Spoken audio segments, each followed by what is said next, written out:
Kiti na kushukuru sana kwa nafasi. Naomba na mimi nianze kwa kwanza kumshukuru sana Mwenyezi Mungu kupata nafasi ya kuchangia, lakini kumshukuru Mwenyezi Mungu kwa afya na nguvu.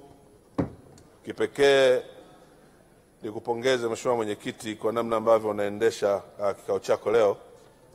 Naona tunakwenda kwa spidi kweli kweli. Mheshimiwa Mwenyekiti, hotuba ya Mheshimiwa Waziri Mkuu imeonyesha mafanikio makubwa ya serikali, na kimsingi naomba nitumie fursa hii kumpongeza sana Mheshimiwa Rais Dr. Samia Suluhu Hassan pamoja na serikali nzima kwa kazi nzuri ambayo serikali inafanya, hasa katika maeneo mahususi ambayo nitakwenda kuyazungumzia. Mheshimiwa Mwenyekiti, hotuba ya Mheshimiwa Waziri Mkuu imeeleza namna ambavyo kazi mbalimbali zilivyoanza wakati Mheshimiwa Rais anachukua nafasi na namna ambavyo zingine zimekamilika na zingine zinaendelea. Kwa kifupi kabisa, nizungumzie maeneo mawili ambayo mimi mwenyewe binafsi kama mjumbe nimeshiriki. Kwanza ni kwenye eneo la bwawa la umeme. Mimi ni mjumbe wa kamati ya nishati na madini. Kazi kubwa sana imefanyika. Tulikwenda kule ikiwa 27%, tumekwenda ikiwa 98%. Eneo lile sasa hivi ukifika unaweza ukafikiri umefika nje ya nchi. Tunaipongeza sana serikali kwa kazi kubwa ambayo imefanyika kwenye bwawa lenyewe, lakini kwenye maeneo ya miundombinu ambayo yanasafirisha umeme. Tumekwenda kwenye kituo cha Chalinze na maeneo mengine ambapo line kubwa ya umeme inajengwa. Mheshimiwa Mwenyekiti, eneo la pili ni eneo la daraja la Kigongo Busisi. Mimi ni sehemu ya wabunge tulioomba sana daraja lile lijengwe, kwa sababu wananchi wanaotoka mikoa ya Kigoma, Geita na Kagera walikuwa wakifika pale wakakuta magugu maji yamejaa, wakakuta boti haipo. Hata kama una mgonjwa anaweza akafia mikononi mwako, unamwangalia ukiwa unampeleka Bugando. Kukamilika kwa daraja hilo ni faraja kubwa kwa wananchi wa kanda ya Ziwa, lakini kutarahisisha biashara katika maeneo mbalimbali. Tunapongeza sana serikali pamoja na miradi mingine mingi ikiwemo ya reli, ikiwemo ya elimu na kadhalika. Mheshimiwa Mwenyekiti, la pili nataka kumshukuru sana Mheshimiwa Rais. Katika kipindi cha miaka takriban 10 ambayo nimekaa bungeni, nilikuwa nikiomba sana Geita mji iweze kupata manispaa. Na nilikuwa ninaomba sio kwa upendeleo, ni kwa sababu ya takwimu za mafanikio yaliyoko pale. Mji wa Geita kwa maana ya Geita manispaa tunakusanya takriban bilioni 20 kwa mwaka. Na ni moja ya halmashauri ambazo miradi ya maendeleo, sehemu kubwa ya miradi ya maendeleo tunafadhili wenyewe. Lakini ni mji ambao tumeutengenezea master plan, tumeupanga, na ni mji ambao unakuwa kwa kasi. Kwa hiyo hoja yangu ya kuomba manispaa nilikuwa ninaomba nikiwa na takwimu lakini na vigezo. Namshukuru sana Mheshimiwa Rais, Mheshimiwa Waziri wa TAMISEMI kwa kulisimamia jambo hili na kuitangaza Geita kuwa manispaa. Jambo dogo tu ambalo nataka kuomba sehemu hii ni kwamba baada ya Geita kuwa manispaa, sasa tunaiomba serikali ituongezee bajeti ya miundombinu, kwa sababu huwezi kuwa na manispaa ambayo ina barabara za lami chache na sehemu kubwa ni barabara za matope. Tunaomba sana serikali kwenye eneo hilo iweze kutuangalia vizuri. Mheshimiwa Mwenyekiti, eneo la pili ambalo nataka kuzungumza ni eneo la madini. Nataka kumshukuru sana Mheshimiwa Waziri wa Madini na serikali kwa ujumla. Kwenye takwimu inaonekana kwamba madini sasa yanachangia sehemu kubwa sana ya fedha za kigeni. Na mchango huu haujaja wenyewe. Umekuja kwa kazi kubwa iliyofanywa na mawaziri na serikali, mawaziri waliotangulia, na kwa kweli sisi wananchi tunatoka kwenye machimbo. Tunaona kabisa mchango wa serikali kwenye kufanikisha mafanikio ya wachimbaji wadogo wadogo. Leo wachimbaji wadogo wadogo wanachangia zaidi ya 40% ya mauzo ya madini ambayo yanauzwa nje ya nchi. Sio jambo dogo. Naipongeza serikali kwa sababu imechukua hatua mahususi katika maeneo mbalimbali. Moja ya eneo kubwa ambayo imefanya kazi kubwa ni kununua mitambo ya kuchoronga ili kuwawezesha wachimbaji wadogo kuacha kuchimba kwa kubuni. Miaka ya nyuma huko wachimbaji wadogo tulikuwa tunasema ili aweze kujua hapa kuna dhahabu au kuna kiasi gani, utamuona anakwenda kwa mganga wa kienyeji.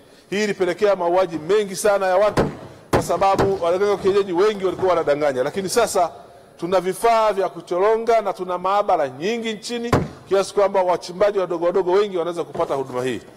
Lakini kipekee pia niipongeze wizara hii kwa namna ambavyo miezi ya hivi karibuni, baada ya mabadiliko ya maeneo mbalimbali, leseni nyingi ambazo zilikuwa hazifanyi kazi zilirudishwa na wamepewa wachimbaji wadogo wadogo. Katika mapori ya pori kubwa la Kigosi, wachimbaji wadogo wadogo wamepata takriban leseni zaidi ya 2000 na kuna zingine zaidi ya 2000 zinakuja. Nataka kusema ni kwamba miaka michache ijayo uchumi wa madini Tanzania utakuwa ni uchumi mkubwa kuliko uchumi wa kitu kingine chochote kile.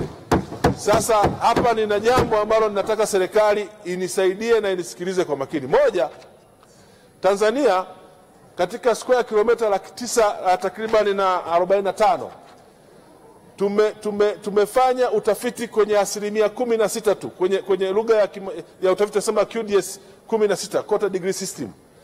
Lakini eneo ambalo lina madini inasadikika ni kubwa kuliko eneo hilo. Maana yake ni nini? Leo pale Nyarugusu ambapo inaaminika kuna millions of ounces za dhahabu kule chini, pale Romgasa kuna millions of ounces pale chini, pamegeuka kuwa miji.